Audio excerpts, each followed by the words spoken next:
Queridos, o profeta Isaías nos trouxe uma mensagem edificante em seu livro, no capítulo 45, de 1 ao 4. Assim diz o Senhor ao seu ungido, a Ciro, a quem tomo pela mão direita, para bater as nações diante de sua face e de cingir os lombos dos reis, para abrir diante dele as portas, e as portas não se fecharão. Eu irei adiante de ti, e endireitarei os caminhos tortuosos, quebrarei as portas de bronze, e despedaçarei os ferrolhos de ferro. Dar-te-ei os tesouros escondidos e as riquezas encobertas, para que saibas que eu sou o Senhor, o Deus de Israel, que te chama pelo teu nome, por amor de meu servo Jacó e de Israel, meu eleito. Eu te chamei pelo teu nome, pus o teu sobrenome, ainda que não me conhecesses. Olha, o profeta Isaías viveu em Jerusalém na segunda metade do século 8 e foi o autor do primeiro dos livros proféticos na ordem do cânon da Bíblia. Viveu precisamente entre 765 a 681 a.C., durante o reinado de Uzias, de Jotão, Acás e Ezequias. Portanto, praticamente viveu na corte dos reis de Judá.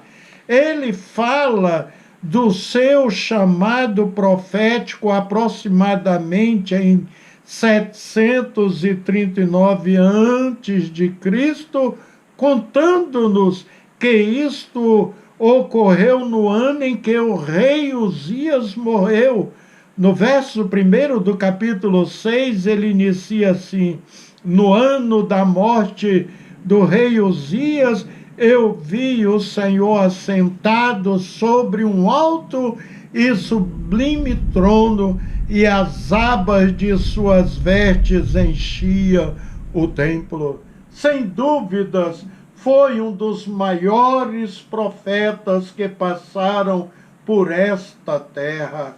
4 profetas do Velho Testamento anunciaram a vinda de Jesus Cristo à terra, tais quais como Miqueias, Jeremias, Zacarias e Isaías. Mas com certeza o profeta Isaías foi o que mais anunciou a vinda e os milagres que o Messias faria. Inclusive, uma de suas profecias foi lida pelo próprio Salvador Jesus Cristo na sinagoga. Observe: então, pela virtude do Espírito Santo, voltou Jesus para a Galileia, e a sua fama correu por todas as terras em derredor, e ensinava nas suas sinagogas, e por todos era louvado. E chegando a Nazaré, onde fora criado, entrou num dia de sábado, segundo o seu costume, na sinagoga, e levantou-se para ler. E foi-lhe dado o livro do profeta Isaías, e quando abriu o livro, achou o lugar em que estava escrito: o Espírito do Senhor é sobre mim, pois que me ungiu para evangelizar os pobres, enviou-me a curar os quebrantados de coração, a pregar liberdade aos cativos e restauração da vida aos cegos, e pôs em liberdade os oprimidos, a anunciar o ano aceitável do Senhor e, cerrando o livro, tornando a dar ao ministro, assentou-se, e os olhos de todos na sinagoga estavam fitos nele. Então começou a dizer-lhes: hoje se cumpriu esta escritura em vossos corações. Li Lucas capítulo 4, do 14 ao 21. Na Bíblia, não temos informação de como Isaías concluiu seu ministério, ou seja, como morreu. Entretanto, o Talmud, que em hebraico significa literalmente estudo ou aprendizado, é uma coletânea de 9 volumes de registro das discussões e coleções de leis, costumes e tradições, compilado pelos doutores rabinos, os judeus. Foi escrito por volta do século V da era cristã. Originalmente, o estudo acadêmico do judaísmo era oral, e assim os rabinos expunham e debatiam a lei de Moisés, a Torá. Evidentemente que os judeus não colocam o Talmud acima dos livros escritos por Moisés, uma vez que os ensinamentos que compõem os livros de Gênesis, Êxodo, Levítico, Números e Deuteronômio foram enviados por Deus a Moisés no alto do Monte Sinai. Durante o êxodo do seu povo, que aconteceu entre os anos de 1300 a 1250 a.C., é bom deixar claro aos irmãos que, enquanto a Torá compõe os ensinamentos de Deus ao seu povo, o Talmud é um livro judeu composto por sermões, debates e discussões entre sábios rabinos, líderes da religião judaica. Então, no Talmud, queridos, consta que o profeta Isaías foi morto quando, ao ser perseguido pelo rei Manassés, se escondeu dentro de uma árvore chamada cedro, mas as franjas de sua roupa denunciaram a sua presença, e então o rei ordenou que o cedro fosse cerrado ao meio, e assim tanto o cedro quanto o profeta foram cerrados por este perverso rei Manassés, que era filho de um homem de Deus, o rei Ezequias, que Isaías profetizou em seu reinado. Como não temos evidências concretas, mas se de fato a morte de Isaías se deu assim, então o seu caso foi narrado em Hebreus 11, do 36 ao 37, que lerei.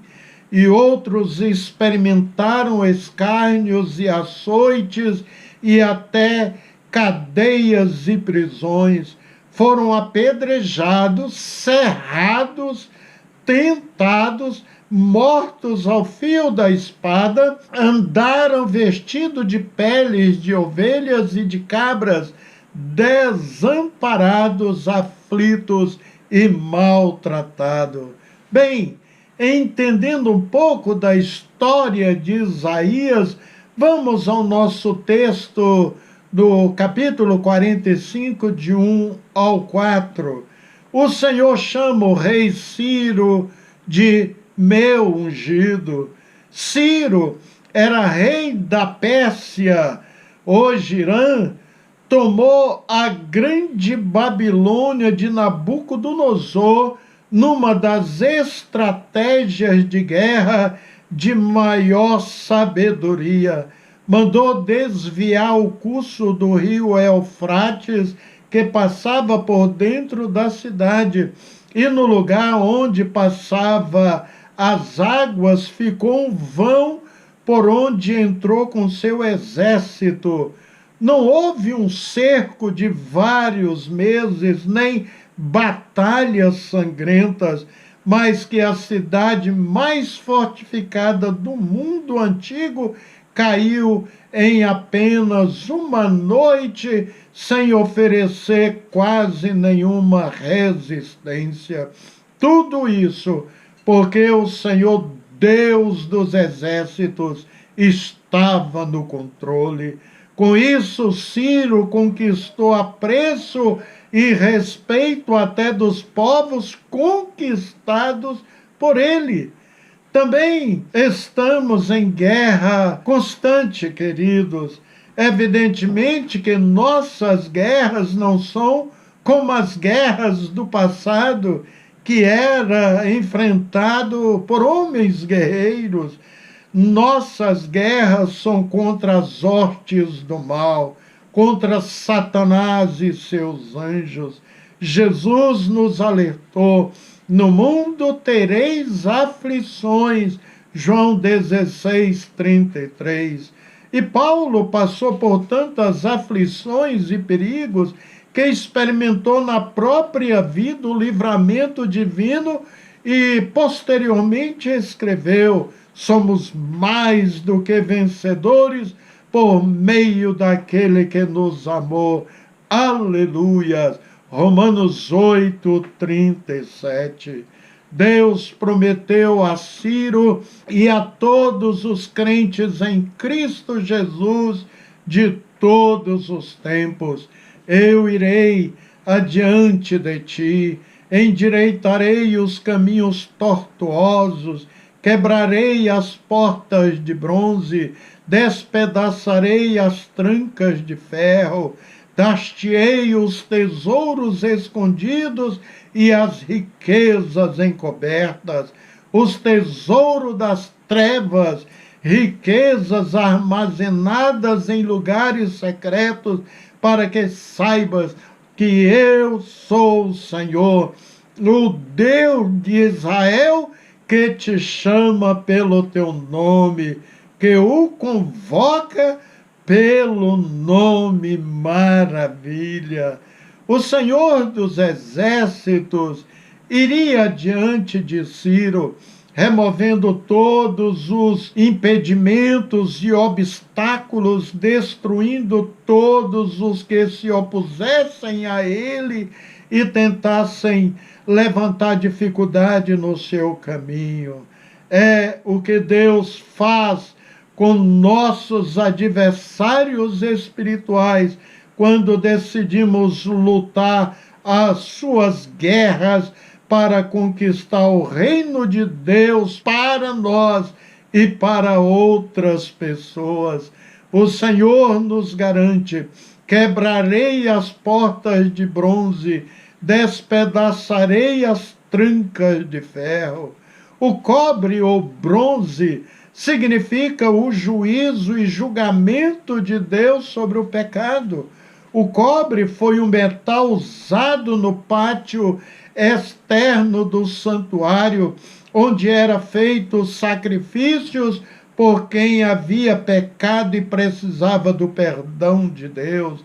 Até os sacerdotes ofereciam sacrifícios por si mesmos e se purificavam para depois entrar no lugar santo e queimar incenso.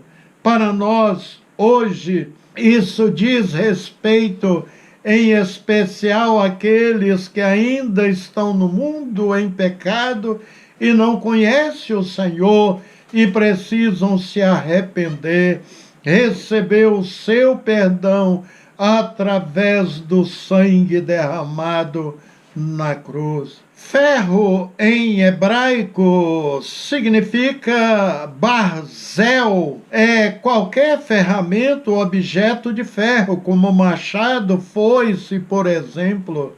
Em Apocalipse 2:27 aparece o ferro quando o Senhor fala sobre a igreja de Tiatira. Os fiéis deveriam conservar o que tinham até a vinda do Senhor para receberem autoridade sobre as nações, cetro de ferro. Portanto, o ferro simboliza força, autoridade. Assim, em Apocalipse, a força divina para reger com autoridade é explicitado. Quebrarei as portas de bronze e despedaçarei as trancas de ferro.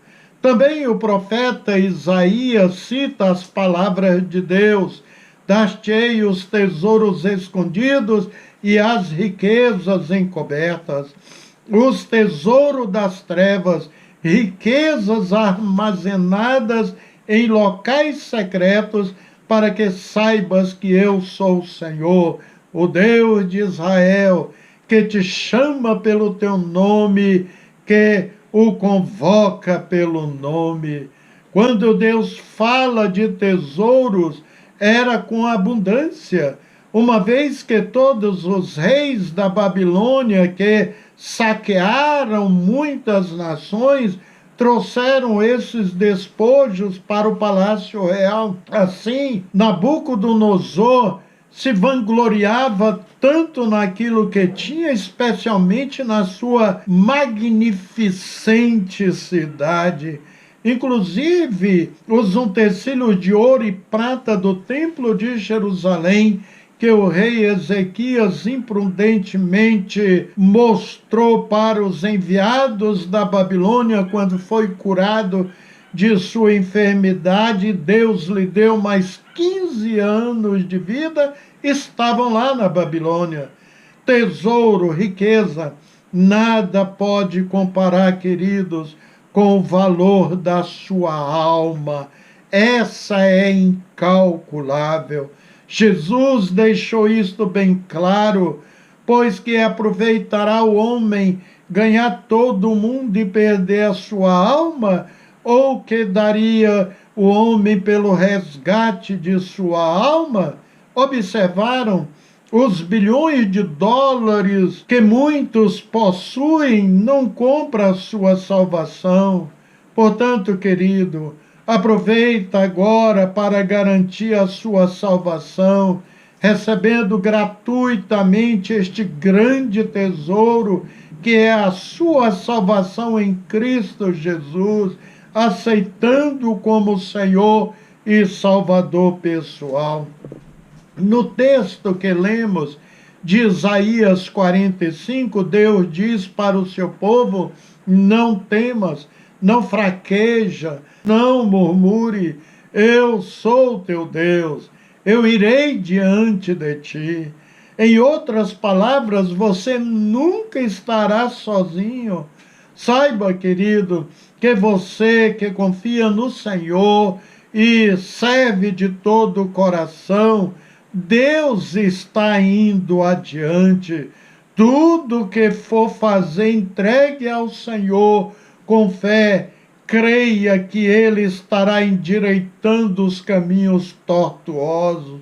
Mesmo se na nossa frente tiver obstáculos, lutas e grandes perseguições, Ele vai à nossa frente, endireitando os caminhos tortuosos. Através das palavras do profeta Isaías, Deus confirma que permanecerá fiel e não haverá impedimento para o seu agir. Deus está à frente da sua vida e não haverá nada que impeça o seu agir. Saiba, querido irmão, que Deus tem outra promessa para você. Dar-te-ei os tesouros escondidos, as riquezas encobertas, para que saibas que eu sou o Senhor, o Deus de Israel, que te chama pelo seu nome. Versículo 3. Experimente viver dias melhores de sua vida espiritual. Conheça a Deus de uma forma como nunca o conheceu, numa vida de intimidade, de oração, na palavra e em todos os seus caminhos. Amém. Oremos. Bendito e eterno Deus, através das palavras do profeta Isaías, o Senhor confirma que permanecerá fiel e não haverá impedimento para o seu agir. Aleluias!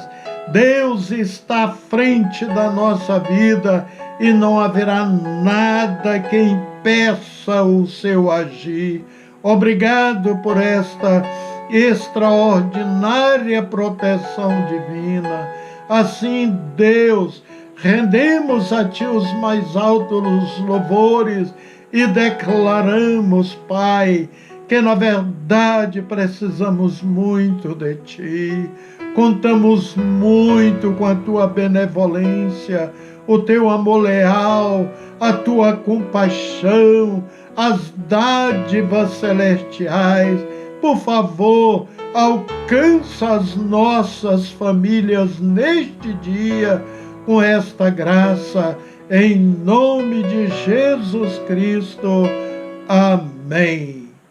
Queridos, Deus abençoa ricamente o seu lar e até o nosso próximo encontro com a bendita graça de Jesus Cristo.